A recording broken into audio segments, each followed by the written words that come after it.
to give a shout out to the boys on the 1973 podcast. Not long after it was mentioned on episode 86, I got a call from my agent. It was a done deal. Thanks, boys.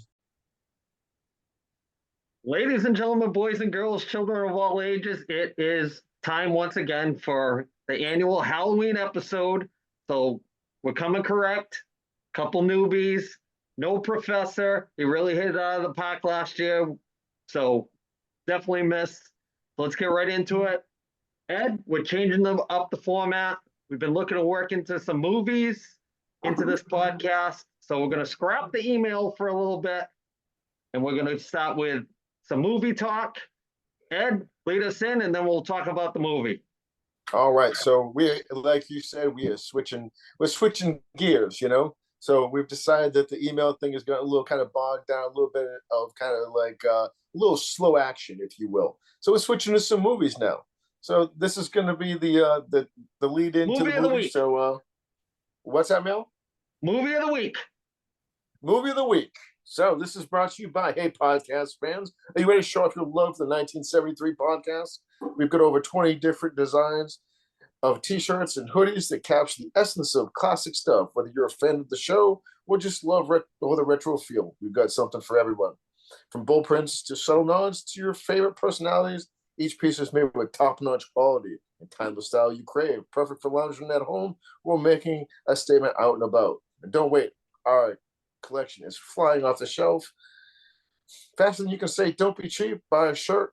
Visit us now at bonfire.com and grab your favorite t-shirts and your favorites before they're gone. And then check us out at the 1973 t-shirt store on YouTube. Just click the link below. All right. Well, we're gonna kick this first version of this off with a classic movie for Halloween called Halloween. So I'll kick it to you, boys. All right. So let me screen share this and see if we can get this going. Phantom, are you that meme of that guy on the plane? Is that who you are? I'm just a Burger King. Do you know what I'm talking about? Yeah.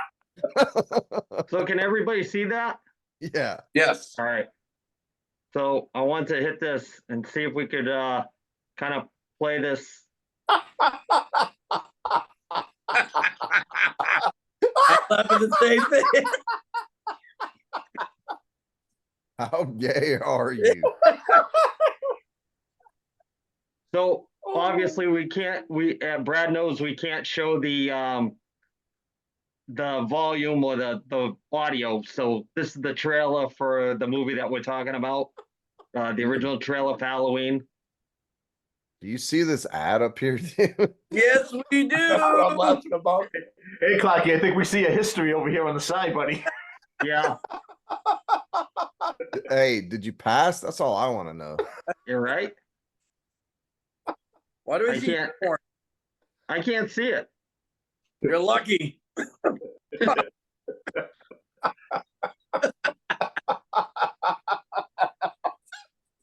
Oh my God, that is fantastic. That's great. Am I supposed to be watching a movie? Yeah, no, probably not. So, really cool. The first Halloween was probably the entry level into the slasher films, I would think, 78. Not The too much original. before that. Yeah. It's the original slasher film. Ray brought up a couple good points about the movie before we went on the air about supposed to take place in Haddonfield, Illinois, but Ray, do you want to add to it?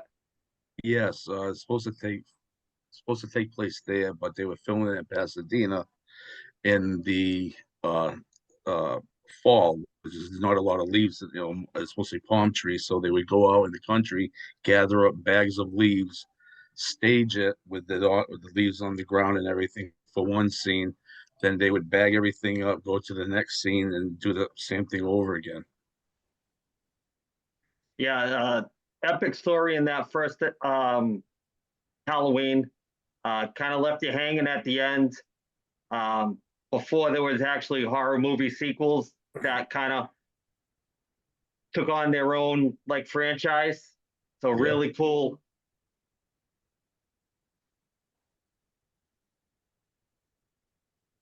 Did y'all notice in that one scene when Michael Myers is wearing the sheet over him, the ghost costume? Yeah, Super weird watching that one back, dude. yeah. That was before we found the William Shatner mask. Yep, that's Yeah. what I was working towards that. Definitely working towards that. Super weird. Some of those scenes just they did not age well. Yeah. Kind of kicked off Jamie Lee Curtis as, that Yep. iconic Yep. character. You know, thoughts on the Jamie Lee Curtis thing, like the whole movie career kind of turned into a little strange towards the end, but Oh, she's the definitely original Scream Queen. Yeah, what you call not only that, but she was in the original Fog. Yeah. she was. Remember that? And That's the only horror movie to ever scare me. Yeah, Fog. The first Fog. Fox made a For TV ages. show called Scream Queens, and I think Jamie Lee Curtis cameoed in that. Yeah. And the I first love it. couple episodes of that were pretty good. After that, it gets pretty stupid. Too young to see the Halloweens, the first one and the second one in the theater. But once they got to, I think the first one I saw in the theater as far as horror movies was Friday the 13th Part 4. Too young for age restricted movies back then. But thoughts on the first Halloween? Epic, iconic. Of course. Epic, the original. Yep. Yeah, I'm a huge fan of this franchise, man. Like, I love horror movies, and Halloween was like my first delve into that genre. I don't even remember the first time I saw it, but it has all the classic iconic horror movie themes. First of all, they don't do this in movies anymore.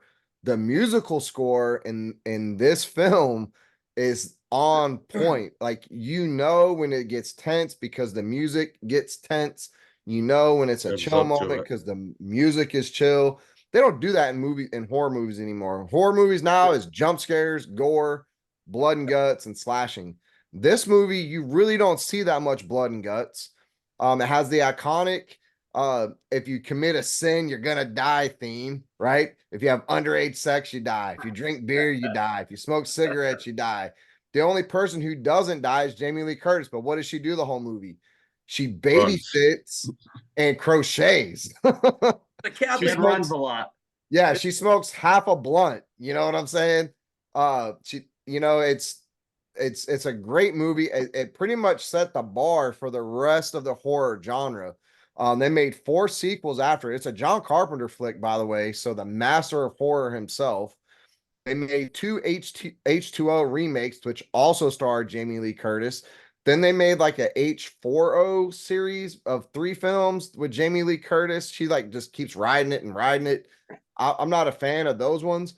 And Rob Zombie made a 2-part movie series, which if you like the original Halloween, and this might be blasphemy to people that are John Carpenter fans, but Rob Zombie's remake of Halloween was incredible. I freaking loved it almost as much as the original. Even the second one was really good. Rob Zombie, some of his horror flicks, he had some misses because some of his shit got super weird for me. But his remake part 1 and 2 of Halloween, incredible.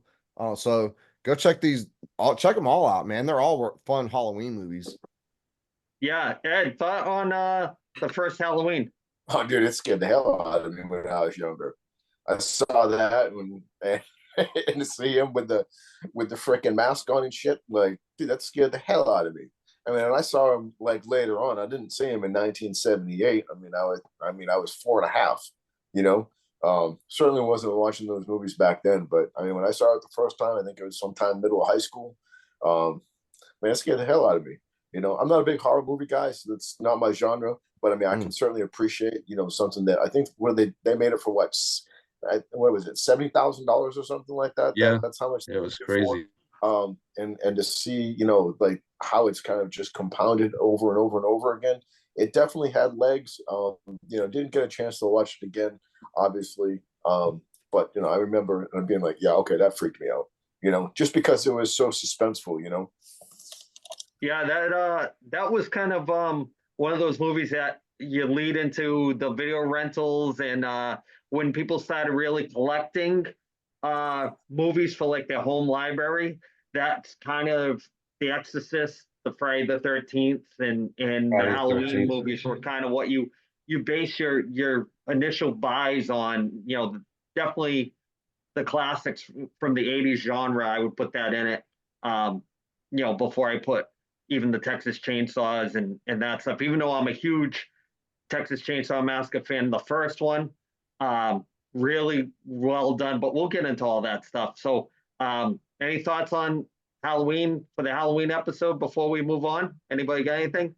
Yeah. One quick fun note. The guy that played Michael Myers, Tony Moran, his sister was Joni from Happy Days.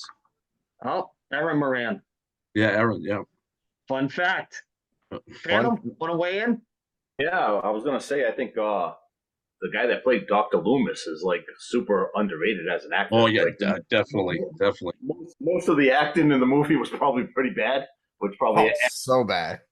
adds to its greatness. But Yeah. as far as Dr. Loomis goes, and he's the one telling all the backstories on Michael Myers and all that, he's really what made it super intriguing, along with the the one key piano riff to "No Danger's Coming." But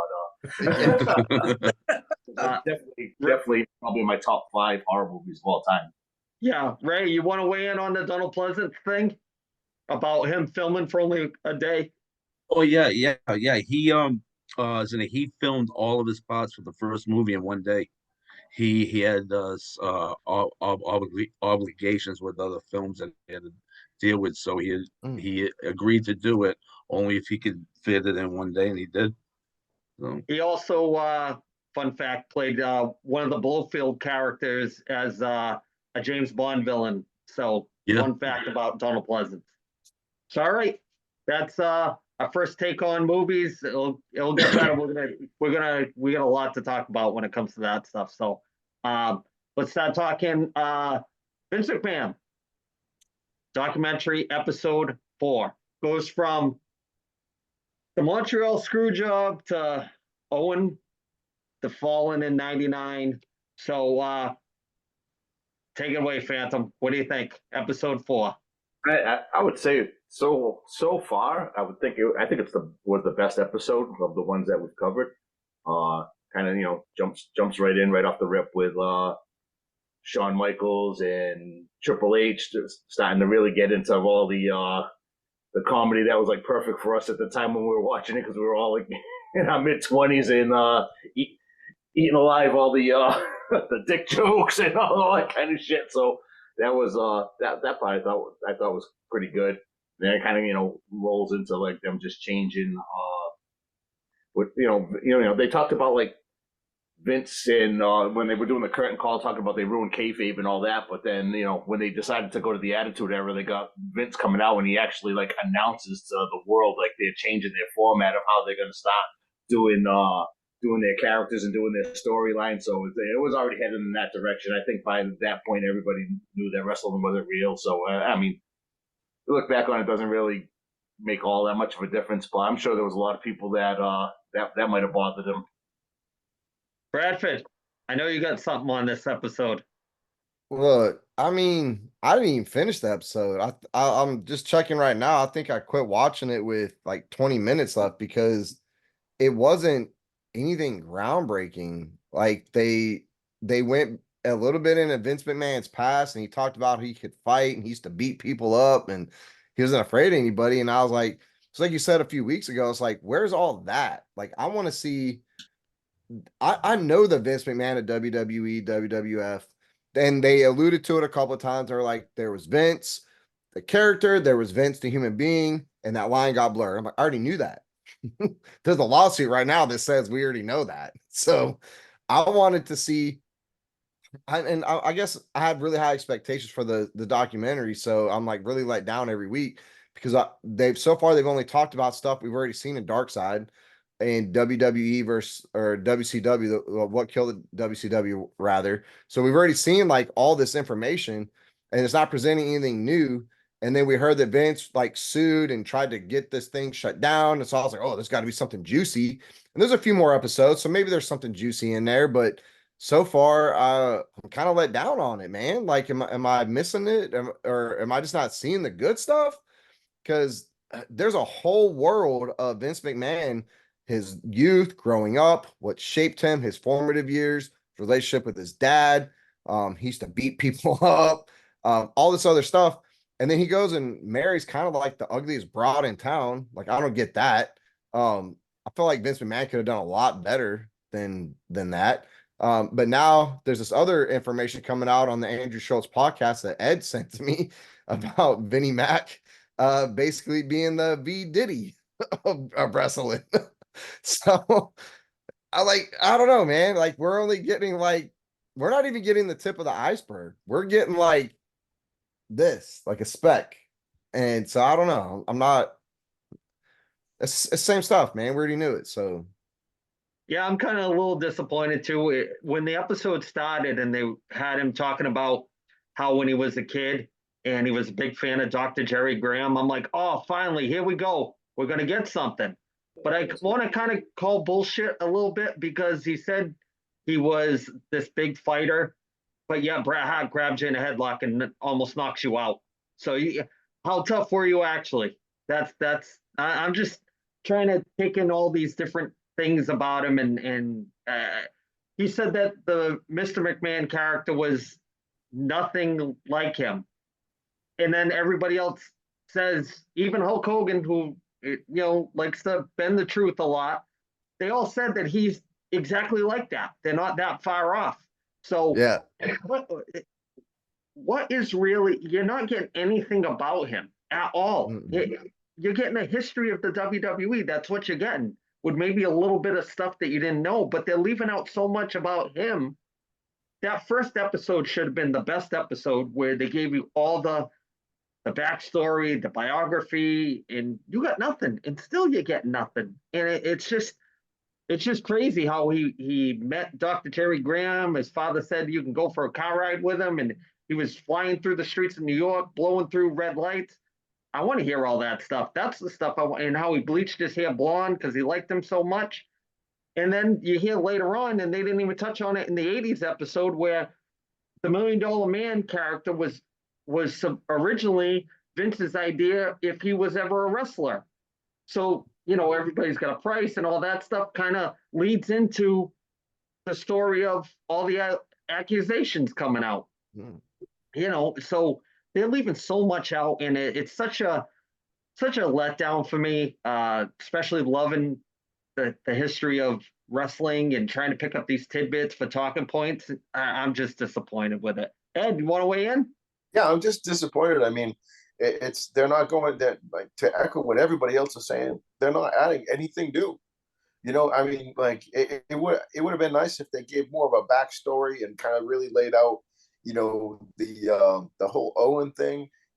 Because, like, look, there was, when I always thought of Owen as a character, there was always like he did such a great job making it seem like he was the bratty little brother, and like and you go back and you watch like the tape of how smooth he was in the ring, and you look back at like how really good of a ring technician both he and Bret were, like, and then to see that happen. And I mean, even we're still talking, 30 years later, the hatred from the Hart family to Vince and the WWE/WWF because of what happened.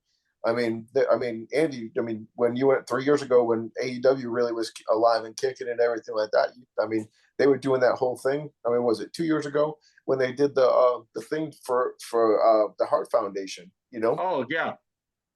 So Yeah. I mean, like, they could have really gone in a different angle with that.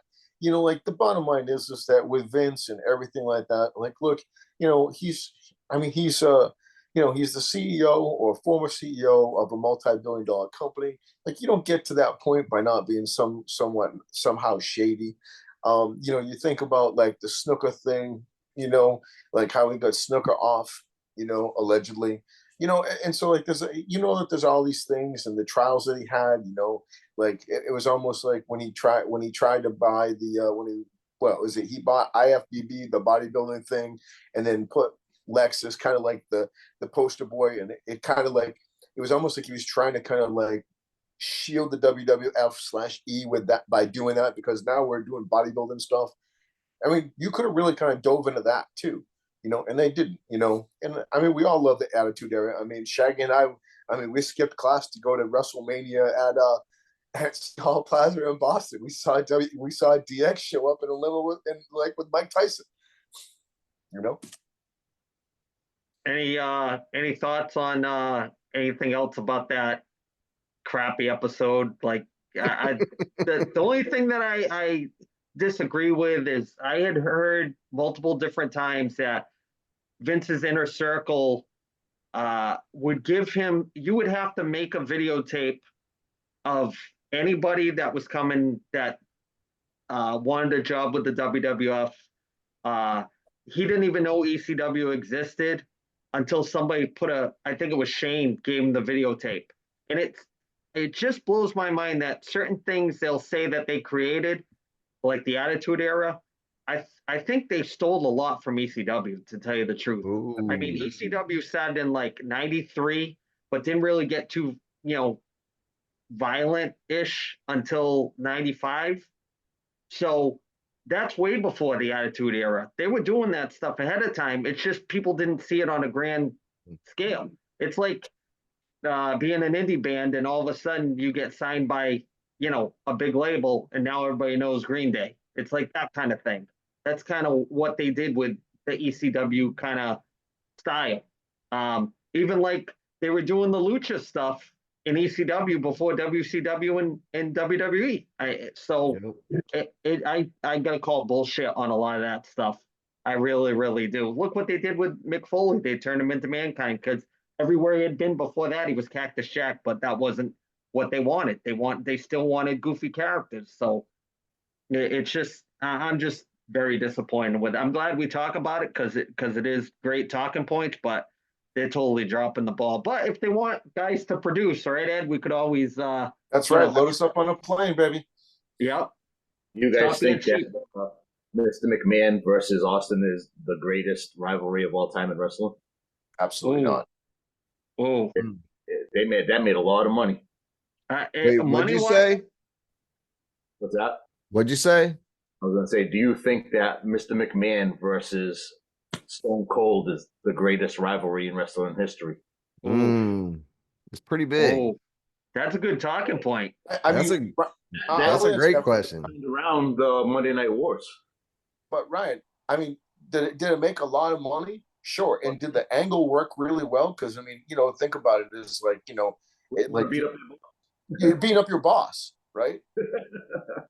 I mean, so of course it's going to make a lot of money and stuff like that. I mean, I can name, let's see, Road Warriors versus Midnight Express, Dusty Rhodes versus Ric Flair. Just name two off that just right off the cuff that are way better than, or Midnight Express versus the Rock and Roll Express. I mean, those were better, the Von versus the Freebirds. I mean, the thing about Stone Cold versus Vince McMahon, though, is it wasn't just employee versus boss, which a lot of working people gravitated towards. Vince McMahon was the quintessential perfect heel for wrestling, which they don't have right now, and they haven't had since. Like, there hasn't been a heel that predominant in the industry since Vince McMahon. And then Stone Cold wasn't like, he wasn't just like the good guy. He was the anti-hero good guy. Like, he was good, but like did bad things. And we love to watch good guys do bad things, like spray their boss down with a beer truck. You know what I mean? Very awesome, by the way. That anti-hero thing, he's kind of like the Punisher kind of character. That's kind of his kind of comparison. But the McMahon-Austin feud is what took them back to first place and broke up the 83 weeks of WCW running the show. You got to give credit where credit's due. I'm not a Vince McMahon fan. I've never been a Vince McMahon fan. Even as a kid, I thought he was awful. But you got to give credit where credit's due. That's the thing that kind of turned the corner with them. But the thing about the Attitude Era is a lot of people think it went on for like 6 years. It only went on for like 3 years. Once Cena came on and Orton and Batista and Brock Lesnar, that was done. They tried, but it was.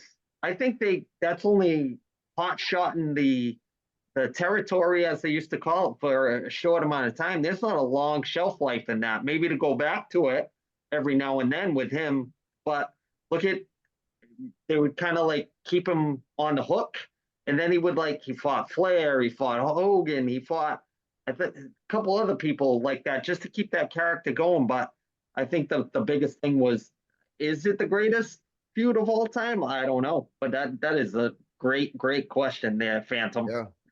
Awesome question. Yeah, we'll have to delve into that. I mean, did it draw a shitload of money? Yeah. Oh yeah. Oh yeah, it did. That's a great February question. Yeah, he had his as usual, kind of had a pulse for it, where it was like, everybody's hating me right now, and I'm going to run with this.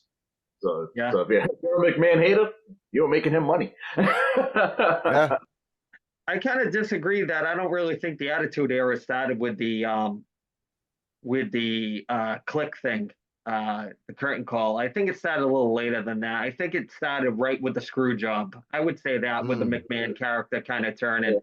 That was in it. If you look at it, I don't know if it was intentionally starting as a heel. I think he was kind of looking for sympathy with that Brett screwed Brett thing. And I think the fans are the one that kind of turned him into a heel. He kind of like what Brad was saying last week, that he was going to come out and be like, Brett screwed Brett because he's trying to hijack us here, and it didn't go his way, and then he just ran with it. Yeah. I think the best question that somebody asked him in that whole documentary for the first 4 episodes was when they asked him if he felt that when WCW was taking the talent, if that was like how he felt when he was, kind of tearing up the territory, stealing talent. And he looks and he says, absolutely no. You're just an asshole when you say that. Yeah, I mean, anybody with a brain in their head is saying Bischoff was trying to do to you what you were doing to other people. So it just didn't work out because, they're a machine. Vince will surround himself with people that will make that company better. And, that's why he's lawyering up now. So, I wouldn't be surprised if he skates on that too. So we'll see how that plays out. So any more to add on episode 4, or should we get going with some sports talk? Actually, I haven't seen any of these yet, and I plan to this week. Just binge watch them. Now, how many are there? 6 altogether, Ray. All right. Now there's 6, and you guys have said that they left this out, left that out. Do you think that they're purposely leaving all this stuff out for something else down the road? Oh, that's a good question too. I don't know. Maybe this is like the first 6 episodes, and they'll have 6 other ones after that. Who knows? I don't know. I think I don't there's think so. There's a disclaimer in there too, right, Brad? Right. About Yeah, they mentioned the lawsuits and stuff, but I think Netflix and Vince McMahon saw the popularity of Darkside and all those shows. I forget the network that those come on, Vice. Right. And so they're like, let's catch in on this because WWE was jumping to Netflix anyway. So this is a great segue to get the fans to come to Netflix if they weren't already on there. Watch this about the program, the industry that they love. I don't think there's going to be a follow-up. I think they just put out these episodes to keep up with what Vice was doing, and they kind of whitewashed us, and we got hornswoggled. We thought we were getting absolutely. Yeah. I think it's really a play by Netflix. Yeah, maybe the casual fans are really getting a kick out of it, but the guys that are like deep in the weeds, we're kind of we're just getting let down left and right. So I don't know. Maybe the next 2 episodes will prove us wrong. Here's an angle. Vince is behind it all anyway. Yeah, he's. I mean, hey, I have all these lawsuits. Okay, I'll sign my name on the dotted line, and you guys gonna just repackage everything that's already out there anyway. So yeah, I don't think the documentary is really made for old school wrestling fans. No, I think it's made not all people that subscribe to Netflix Yeah. They know that they're about to bring on this WWE thing for the first time, and they're showing them all this wildness because if they've never seen it before and they just happen to watch a documentary, they're gonna be like, "Oh, this shit's wild." Yep. And that's how they're There gonna you go. get. Man, this stuff isn't for us. This is a history lesson for us, and it's not about Vince McMahon. It's about WWE through Vince McMahon because he's the one that ran it. Yep. Yeah. I agree. Yep. Yeah, he's Oh, definitely. Ryan, you just laid the marketing out for what's going on. Mhm. And the new fans. There you go, baby. Yeah, yeah. The new fans got to do some deep dives on YouTube because there's better wrestling history on YouTube, and there's some epic interviews that are like 2 minutes, and you don't get nothing like that. Nothing like that. Just Roddy Piper with a real beer bottle trying to get a match over is it's just insane. These guys, they're not the same guys that they were 30, 40 years ago. These are guys that couldn't function in regular society for a 9 to 5 job. These are not the guy that's ripping tickets at the movies or washing your car or pumping gas. These are not those guys. Larger than life, that's what they miss. Especially, I saw a thing that Brock Lesnar is coming back. I believe it's Monday. How? So we'll see. That's very interesting. And real quick note, go ahead, Brad. You were gonna say something? No, I say we'll see. We'll see. Oh, all right. I'm They looking think- forward. We'll see. Motor City Machine Guns show up and win the tag belts. I thought that was cool too. Give a, I think it's stupid. How you win the belts that fast? That's AEW style, zero storytelling.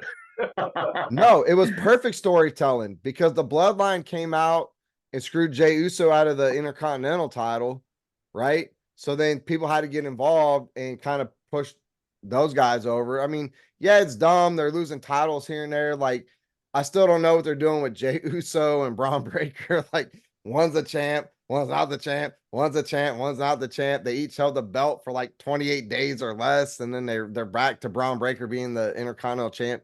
But if you watch SmackDown all the way to the end with that tag, with that tag championship, it made sense for them for the Bloodline to lose those titles because of who got involved to cause them to lose those titles. And then I guess there's a lot of videos popping up now of like what happened after the show. And I don't know why they didn't show this, man, because it was so freaking awesome. Roman Reigns gave Jay the yeet, and then Jay and Jimmy both put their fingers up and they did the whole, man, it was awesome. Very emotional for for this household, man. It was pretty incredible. yeah, You guys missed it? Go back and watch it.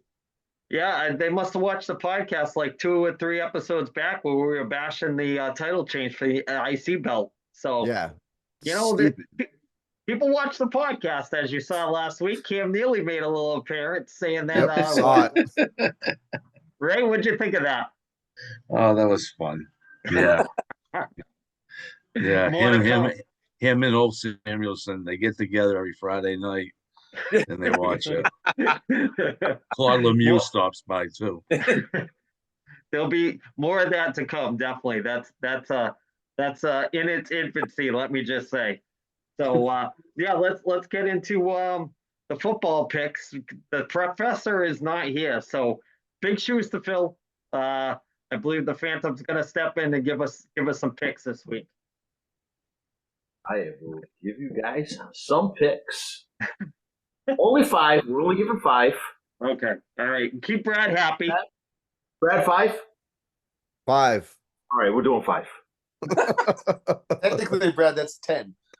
5 games, 10 teams. Let's do it. We got the Rams at Seattle. Ray, we'll start with you. Rams. Rams for Ray. Clocky. Give me the Rams. 2 for the Rams. I'm not going to go to Brad because he might forget who Andy took if I skate down a little bit. Give me a break, dude. Not you too, man. Come on. Jaggy, what you got? I'm going to go to Rams too. Give me the trifecta. Rams. Edmund. Yes, sir. I am going to go with the Steve Largents, please. Oh, Attaboy. Brad? Look, the What Rams did he are pick? getting people back. I think Woo. Nakua is supposed to come back. The Rams are kind of on this upswing. They've been playing great football.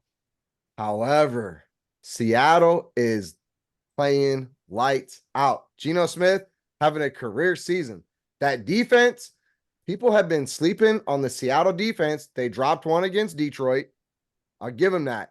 I think they let San Fran or the Giants or somebody, they let some sorry team put some on them. But that defense is so opportunistic. It's almost back to that doomsday defense type of play. They get a scoop and score or a pick six almost every game. The defense is keeping them in these ball games. I'm going Seattle, man. And they're playing at home. 12th man. Seattle all the way, dude. Go with Seattle. Yep. Go. This might be the game that ends up being the difference maker between him and Andy at the end. I'm going to take, after that pick, I'm going to take Seattle. Put me down. He's changing. Unlike Mr. Brown, fuck you already picked. No changes. I am going to go with the Rams.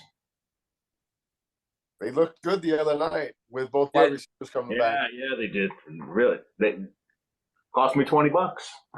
Well, Minnesota pretended. but remember what I said to you guys a couple weeks ago. Everybody has a hangover after they play the Lions. True stories. And speaking of those Detroit Lions, they are headed to Green Bay. Raymond, who you got? Lions. Lions. Mm. Baki. I told you at the start of the season, the fix is in. The Packers are going to the Super Bowl. I'm not saying they're going to win, but give me the Packers. Shag. you said in Green Bay? In Green Bay. Some teams don't like that. I'm going with the Packers. Right. Bradford. Oh, did I break that? Ed. Yeah. I'm already. I'm a shitty host, not shitty picks. Yeah. Where's the professor when you need him? I'm gonna go with the Lions. They just look really good. Yeah, even though Hutchinson went down, that defense is still playing good. And this is the hurt. I believe it's 3 people on the panel now. Boy, did they run that ball against the Cowboys for those first 11 plays of the game. Woo! Cowboys don't have a team. That's not even. Well, That's not even worth bragging about. That's your boy, Jeff. No, we're hurt. For this game, dude, I got to pick Detroit, man. They're playing so good right now. Even though they're going to Green Bay, I think Green Bay's one limiting factor is going to be Jordan Love, just because he's so young. He's still kind of, making young football player mistakes. They still have a really young receiving core. I think the Lions all around, across the board, have better players, better skill players, better positional players. And until the Lions do something to prove me wrong, I mean, I got to pick Detroit, man. They're my pick, I think, to go to the Super Bowl. I don't remember. I go back and watch that episode. I think I agree with Mr. Brad. I am going with Detroit. On record. On record. All right, this is for the homers in the place. New England traveling to Tennessee. And ironically, the professor isn't here, and these are his 2 favorite teams. I don't think he wanted to pick between them. Raymond. Tennessee. Tennessee. AC. Tennessee Oilers, give them to me. Tennessee. Shaggy. I'll take the Tennessee Titans also. Ed. Man, this is a pick 'em of teams going the wrong way. Man, I hate to. I'm just gonna say this: Earl Campbell is not walking through the door. I'm going with the Patriots. I at some point they got to turn it around. I think they're going to lose against the Jets. So this week, so they got to win at some point. And then Tennessee's quarterback situation, it's not good. Yeah, Ed said it's a pick'em game. The Patriots 1-6, Titans 1-5. However, I kind of like what Drake May is doing right now. I think they've got some young offensive pieces on this New England team.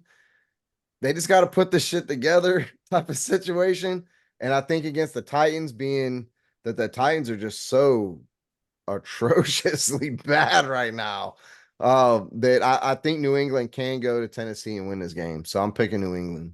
I said the same thing last week when they played Jacksonville. Got their asses handed to them. Jacksonville's a little bit better of a football team, man, than Tennessee. So they have a better coach. Yeah, I think this is a game New England turns things around, dude. I'm confident in that. We'll see. Us now.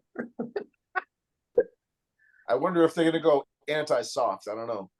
I'm going to go with Tennessee because I like to watch the Pats fans suffer. Vindictive. When was the last time the Dallas won a Super Bowl? Hey, we got five rings, man. That's all that matters. We don't need dates. Don't talk back to the king. What are you talking about? Dates? Talking about playoffs. We got 5 rings. Playoffs. That's definitely not a playoff game right there. It's like talking to Dolphins fans. I talk about 73. Yeah, we got 5 rings. Let me freshen up here. All right. Let's go to what Darren's favorite team, the Chicago Bears, traveling to Arizona. Arizona had a big game this week. What you got? Start with Ray. Chicago. Chicago for Ray. Andy. Bears. Shaggy. Cardinals. Gods. Ed. I'm going with the Bears. The Bears. Caleb Williams, he's turning it around. He's actually completing more than 50% of his passes, so he's playing much, much better. Give the kids some credit, really, for sure. Credit. Brad, what do you got? Not because Andy picked them, but because I think they're actually gonna win. Chicago. All right. It's nothing to do with Andy. You sure? Positive. All right.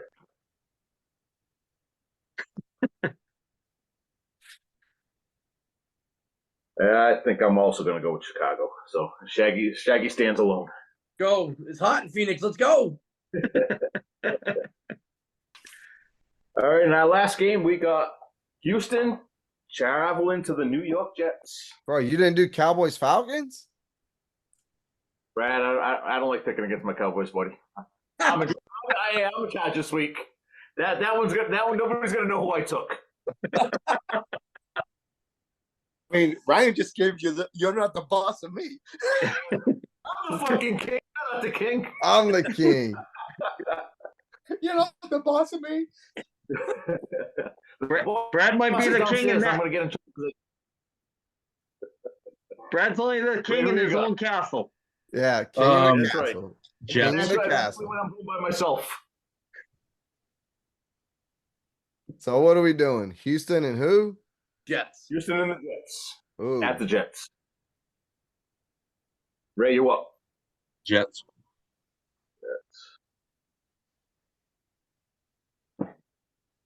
AC? Jets for me. All right, Brad, that must be Jets for you. Okay. Jesus Christ almighty.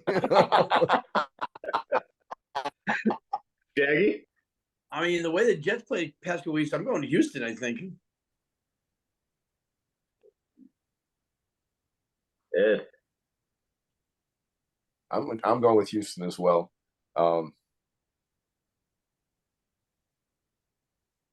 Brad, no pressure. What you got?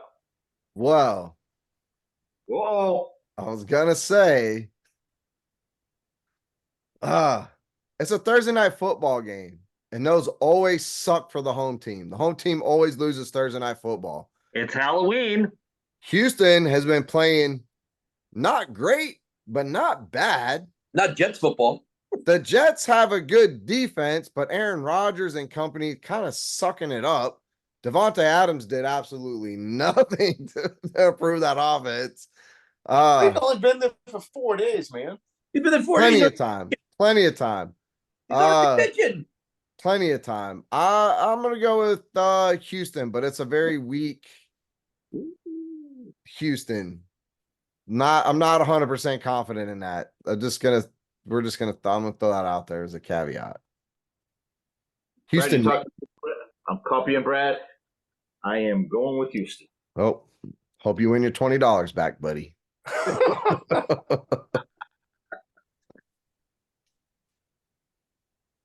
Oh, that wraps it up, gentlemen. All right. Wrap it up. Ed, this is your spot to take over the sports. Ed, you want to mention about the passing of somebody that I remember as a youth. With the World Series going on, it's kind of ironic that this person passed. The man that threw with his eyelids, had him in starting lineup back in the day, Fernando Valenzuela. Ed, thoughts on the passing of Fernando Valenzuela? You know, I was reading up some stats on him, and I didn't realize that he had won the Silver Slugger twice. And I didn't realize, and he kind of was forgotten that he actually played for almost 17 years in the league. He bounced around after he left the Dodgers, and he was the last pitcher and I didn't remember this until I did a little bit of research on him. I didn't realize that he was like the last pitcher to throw the screwball either. I did not know that. So, I mean, you know, I remember Fernando Mania. I remember probably more towards like 1982, 1983. You know, NBC Game of the Week. Always seemed to be the Dodgers on TV. You know, so I got to see him pitch. 82, bro. That's the year I was born. You don't remember that? Well, I'm old. Ooh, ooh, buddy. Ooh. I'm old, yo. R.I.P. to You're Fernando Don't Venezuela. worry about it. Ed, don't let him bring you down, Ed. I'm not. Don't be down. Get up. Come I'm on. not down at all. I will drive to Florida and hug the fuck out of you right now. Aw. Isn't that Especially after seeing that YouTube post. Yeah. I failed the test, buddies. I saw Spider-Man too, right? Phantom, thoughts on the passing of Fernando Valenzuela? Yeah, no, it's sad. The timing of it is a little ironic with Dodgers being in the World Series, a little extra. Hopefully, they pull it out for him, kind of thing. But when I did a little research myself, and they were talking about, you know, I can remember it really, really well, and they were saying that, especially being in Southern California, he was driving attendance like no other. Like they said that they were drawing like 8,000 in attendance when he wasn't pitching, but when he was pitching, it's like 16,000. Like he was packing the stadium. I mean, unbelievable. You know, he's been referenced in so many things. Like I believe Bull Durham, they were talking about him, like looking up into the visor before he threw the ball and stuff. Just a great pitcher. Probably an all timer, even though I don't know if he quite had the longevity to kind of. He was. I don't want to say he was only had like a small window, but he first time when he was on top, he was one of the best for sure. Ray, any thoughts on Fernando Valenzuela? Yeah, I enjoy to watch him growing up. He was, you know, a big part of our youth, and it's sad again that another hero that we had as kids has passed away. You know, Yep. That's the one thing that sucks about us getting older is all of them are going. Absolutely. See who's next. Shaggy. Take solace that even though your childhood hero died, Scott Stapp, lead singer of Creed, is still alive and kicking. Hey there, podcast fans. Are you ready to show off your love for the 1973 podcast? We've got over 20 different designs of T-shirts and hoodies that capture the essence of classic stuff. Whether you're a fan of the shows or just love that retro feel, we've got something for everyone. And don't wait.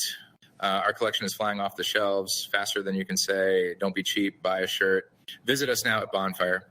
Come and grab your favorites before they're gone. Just click the link below. With his, Oh, arms, Jesus. with his arms wide open. His arms wide open. Yes. Not me. Good point, Ray. Good point, Ray. Shaggy. Oh, I just got that. little joke grenade. There you go. I was saying, Yeah. like this week in baseball, Mel Allen and Tommy Lasorda, the big Fernando Venezuela, like how hot he was then. Like you just remember seeing all the highlights on there, and it was amazing. And yeah, like you said, it's kind of like when we were in our 20s when Pedro came to town. It's like there'd be nobody in attendance, and Pedro's pitching, the place is packed. Brad, bring us up to speed on the World Series. Not watching it because the Rangers aren't in it, but Freddie Freeman with a walk-off and extra innings, bases loaded, 2 outs, literally the same play that we imagine as a kid in your living room or your backyard. We've all done it. Freddie Freeman, who is also like the classiest freaking star athlete that's ever lived, by the way. I just saw a clip today. He was trick-or-treating somewhere and some little boy was in a Braves costume and Freddie Freeman was like, whoa, hold up. Is that me? Are you wearing my number? Let's take a photo. And he signed it for the kid. Class act human being. And then at the end of the game, you know what he said, Andy? Do you know what he said? He said, this is for my dad. My dad threw me batting practice. He was there from day one, playing catch with me, throwing batting practice. If I have to thank anybody, I'm thanking my dad because for this moment, I was like, man, I love Freddie Freeman. Like I'm in love with that guy. He's an awesome human being. Great Hopefully guy. he watches the podcast too, I would imagine. I hope he does. I hope he hears me love crushing on him. There He's a you great go. guy. Yeah. Phantom, thoughts on the World Series so far? So far, so good. Great ending. I was same thing with Brad. He hits that home run, touches home. He runs like straight. I don't know if you guys saw that part. He runs to like the backstop, grabs the backstop. His father's got a front row seat, and he just grabs the thing and just yells in his spot like, yeah! It's like, yep. That part was so great. What wasn't so great if you're a Yankees fan? Brett Boone bringing in Nestor Cortez, who hasn't pitched in a month, to face Ohtani, Betts, and Freeman in extra innings. So thank you, Brett Boone. You fucked us a couple of years ago. Now it's your turn. Aaron Boone. Brett Boone. Aaron Boone. I knew what you was talking about. Yeah, horrible decision on the pitching. Brother. And he hung that pitch right over the plate too. That perfect place to hit it too. Oh, yeah, it was awesome. Man, it was right there, right in the wheelhouse. And he was going yard when he hit it, and he knew it too. Well, we're gonna wrap this sports stuff up, and we don't have the professor here to do the lead-in, so buy a fucking book. That's how I'm gonna say it. And Bradford, you ready to screen share and talk some tinfoil hat? Let's do it. All right, let's go. I've been waiting for this one. I've been waiting. Oh, the pressure's I've been on. waiting. All right, I got it. It's muted. Let's watch this. This is the Afghanistan jellyfish. Ooh. So if you look right here where the cursor is, it's blurred because it is like some form of active camouflage. This is a UAV, unidentified aerial something. It's flying over some village in Afghanistan. Is it U.S. military? They haven't said. Is it some form of alien technology? Nobody knows. But this footage got leaked and it's been burning down the internet. This got leaked. When was this? When did this come out? It's been out for a while. Oh, this is like the base over Iraq. Yeah, it's been out for a while. And now you got to be careful because on TikTok right now, there's a lot of AI generated images of these alien jellyfish, and they look weird, but they're trying to recreate this to as a diversion. So they're spreading a lot of misinformation on it. But anyway, you see this thing, and obviously it's like this thing is floating. Whatever its purpose is, this use of active camouflage, and Andy alluded to this, I think, last weekend when we were talking about these rockets from Elon Musk and Jeff Bezos that are launching and coming back and so on and so forth. I mean, if they can use this thing to this active form of camouflage, don't you think they can project some form of hologram or make some other craft appear to be a rocket shooting up in the air and landing? If they can use this form of active camouflage, because if the military has it, it's been out for at least 20 or 30 years, right? Oh yeah. So if they're using this as this active camouflage device flying over Iraq, Afghanistan, could they not have shot a missile at the Twin Towers and made it project itself as an airplane? I don't know. I'm just going to throw that out there just to kind of deepen the conspiracy theory waters, but really weird video. And I mean, who knows if this is alien or American military, but either way, super weird. You guys take a look at it, man. It's weird. What do you guys think? So It's not the most aerodynamic thing. So when I saw it the You know, first time a couple of years ago, Brad, the first thing I thought of was the Imperial droids from Empire Strikes Back. Yep. It looks exactly like it. Probe droid. I'm not saying that that's what it's projected to be, but the thought process of the engineering of it kind of looks like it. Yep. What you were talking about with the holograms and the fake things is part of that Project Bluebeam. They said that if they ever were to fake an alien invasion, it'd be part of that Project Bluebeam. So I don't want to get away from the jellyfish theory, because I think that's legit. It's just you got to watch out for all the fake stuff that comes out, like you said, after the fact. There is a lot of misinformation coming out on TikTok, and I think it's just trying to discredit.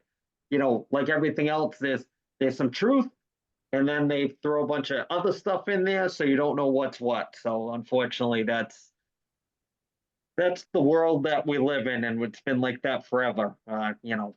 Was there World's Fairs at one time? Maybe, allegedly, things like that. Raymond, thoughts on that jellyfish? I would love to believe it's a UFO or alien related, but my personal opinion, I don't think it is.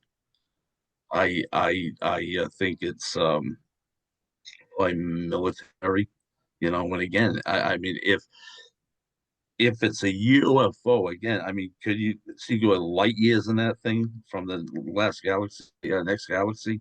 That I don't think it is. I think it's a military event. If it's not made up, it's military. My opinion. Ed, what do you think? I mean, it just kind of seems to be on the same path. So it kind of looks like maybe that they've kind of gotten a little bit better with the technology with jet propulsion for individual soldiers type stuff. And I mean, bottom line is that there is technology that's out there that can make aircraft the size of, I believe it's a basketball on radar. So they can certainly do that with somebody that has a small cross section and that type of thing, and signature of somebody that has like a kind of Tony Stark kind of weapon system. So, I mean, if you look at like the things, I mean, they had the dogs on, they had those on ESPN Game Day about 2 weeks ago from the MIT labs. So, I mean, the technology is there. Shaggy, care to weigh in? Yeah, I'm assuming that's military. I just figure if like UFOs and aliens are like so many like light years ahead of us, to be a little more aerodynamic than, like you said, the Imperial drones flying through the air and stuff. Want to weigh in, Phantom, on that? Yes, I do. I was like, while did really seem really, really cool, like, kind of make you think about it a little bit. I'm calling BS on this one. I think that's bird shit on a camera.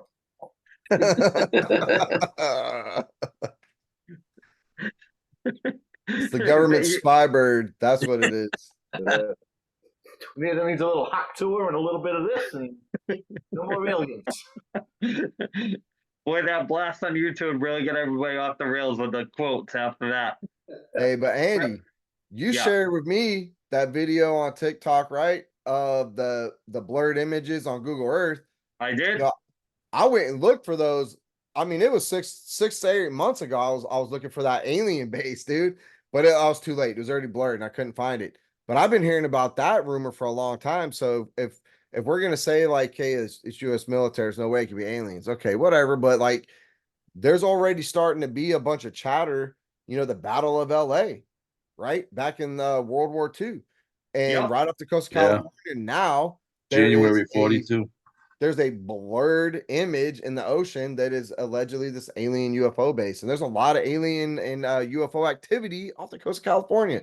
So there's not to say, hey, maybe this was U.S. military, the jellyfish. Maybe it was. But where did they get the tech? Where did they get the technology? It's reverse engineered from aliens. Or we made a deal with the aliens that are based off the coast of California. And we're like, hey, we're going to take that technology from you and we're going to use it in our military, and we're going to go fly this jellyfish to Iraq and Afghanistan. I don't know. Bradford, we could do a deep dive on some of that alien stuff. I mean, there's a fork in the road there, right? Where they supposedly met in the 50s and signed that treaty in order to do human engineering and cow mutilation and crop circles that way. And then you can go this way with the Roswell stuff where they really did get a saucer and all the stuff that we have that came off the saucer, like fiber optics, Wi-Fi, all these things, microwaves were all came from cross engineering off that one spacecraft that they got originally, allegedly, right? Allegedly. So, allegedly, right, Ed? That's right. Allegedly, of course. Okay. Brad, you want to wrap that whole thing up in a neat little bow? Yeah. Tie it up. It's done. Tie it up. Speaking of that, it's time to wrap it up. We'll do some shout outs. I guess we'll start with Ray. Raymond, got any shout outs this week? Yes, I do. This past week, my wife had to send her kitty to cross over the Rainbow Bridge. He was 21 years and 4 months old. She had him as a kitten. She rescued him. He was a throwaway. And cat, he never snuck outside. He was a perfect cat. He's a good boy. There you go, Ray. Sully. That's a good one. That's a good one. Phantom, any shout outs this week? Yeah, I'm gonna shout out the professor. After I try to step in his shoes for only 5 picks, I can't imagine doing 15. So TB, you're the man. We missed you. And hopefully you come back next week. He's missed without the costume. He really hit it out of the park last year with the Ted Lasso gear. So Shaggy, you got a shout out this week? Yeah, just shout out to everybody. Have a safe and happy Halloween, and make sure your parents cash in your parent tax and grab your 50% of candy from the kids. Yeah, going back to the Halloween stuff. If you look at the movie, that was the first time that you saw the kid with the razor blade in the apple. Yeah, and the second one. Little segment of that with all that urban legend there. I'll do the shout out. I want to shout out to my youngest. They finally recognized her, put the captaincy on her. She came up big today. She was in the penalty box twice. They told her that one more and you're getting suspended. She blew it off, went about her business, and played really good. We're going to Maine tomorrow, so that's going to be a hike. So, Ed, shout out this week. A couple shout outs to some of my triathlon friends that are over in Kona right now. Shout out to BJ, who had a bike crash about 3 weeks ago, and he's out there, and Chuck and Bill, all three of them doing really, really well. And that is definitely a beast of an island to be doing an Ironman on. So good luck, boys. Have fun. All right. Mahalo. Kicking it to Bradford to close us out this week with the shout out. Not really a shout out, more like a gripe.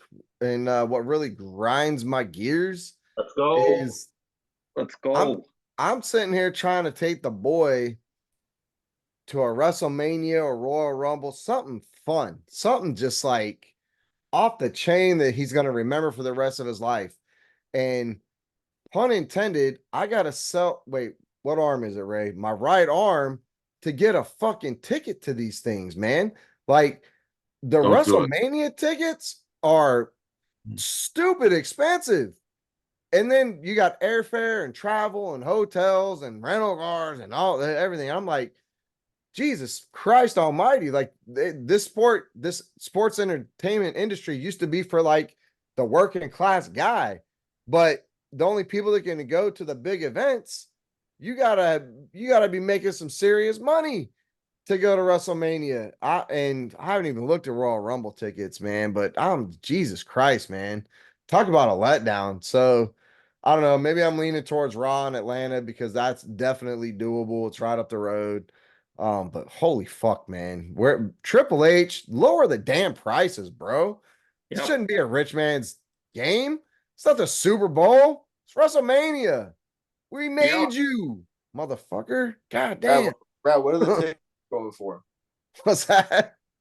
What are the tickets, Brad? What are the ticket prices? Man, so I'm looking at 2-day passes because I don't even know if 1-day passes are on sale yet. 2-day passes start if you're fast enough, $800-900, which kind of doable, but I got to buy 2. So I'm not a fan of that, right? I got to buy mine and Lucas plus airfare and travel and everything, so on and so on. That the highest I saw was like $15,000 fucking dollars, $8,000, $12,000, $15,000 for 2-day passes. Yeah.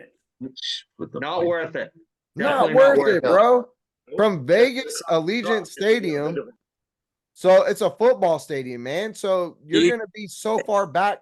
You're going to be watching it on a screen. I'm going to watch it on TV. Oh. Ridiculous, man. Like this was a sport. This was an industry for the people, by the people.